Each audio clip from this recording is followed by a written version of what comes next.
It appears that the Federal Reserve Bank is now not worried about massive banks closing because of interest rate risks that they've taken. So now I think you'll see the Fed continue to raise rates, maybe more modestly than they have in the last couple of months, but they're going to continue to raise rates. They really don't have a choice because they have to get ahead of inflation.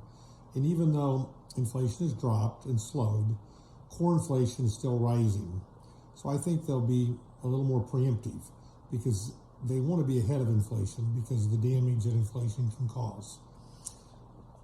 Here's an example of what I'm talking about. I drove by a Chevrolet dealership the other day, and it was interesting.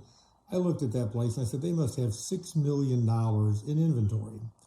Well, if interest rates are 3%, that's $180,000 a year to carry it. But they're literally now at 6 or better. So that's $360,000. So their costs have gone up $15,000 a month if they were floor planning all their car inventory. I don't know that, and they probably aren't. But the point is, $15,000 a month when car demand is going to slow.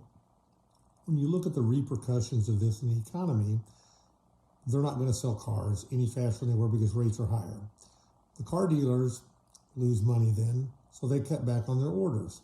Thus, the car manufacturers slow down production, which means they cut costs in people. Their suppliers, from steel and rubber to microchips and everything, slow down their orders and lay off workers. And that's what we're going to see here very soon. We're going to see how the effect of inflation and higher interest rates slow the economy. And that's going to be hard for a lot of people to understand because it's really been a generation since we've had harder economic times. I didn't say the world is ending. I said harder economic times.